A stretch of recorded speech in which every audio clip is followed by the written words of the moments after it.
This week we reached a significant milestone on the North Bridge refurbishment project with the removal of all traffic management and pedestrian restrictions from the North Bridge for the first time in almost 8 years. We are engaged by City of Edinburgh Council through the SCAPE Civil Engineering framework. The refurbishment of the bridge itself involved significant concrete deck repairs, steelwork repairs. We refurbished the cast facade and we also installed a permanent access platform. And what that platform does is it provides the council with access to undertake future maintenance and inspection of the bridge so it doesn't fall into the same condition that it did when we arrived at the project. I mean, the bridge itself is hugely significant for the city. It's a key arterial route that links the old town and the new town, and it's used extensively for people traversing the city and moving around the city.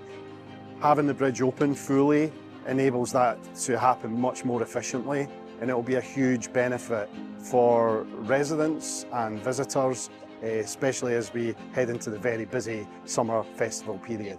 It's hugely important that we maintain the look and the feel of the bridge for Edinburgh and preserve it for future generations. This has been a unique engineering challenge for us, and a lot of the time we had to learn new techniques and new methods to allow us to refurbish the structure. One of the biggest challenges we had to overcome was working above Waverley Station. So we've got a long history working and collaborating with Network Rail, and we used that experience to overcome those challenges to allow us to deliver the project with no interruption or interference with the railway.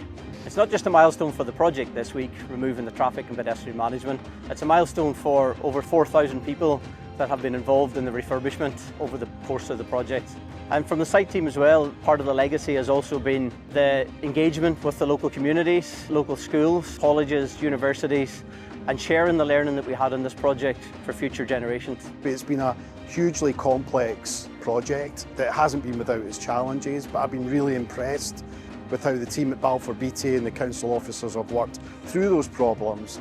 And I'm confident that we now have not only a bridge, but an iconic piece of Edinburgh's infrastructure that's going to look fantastic, not only now, but into the future for many years to come.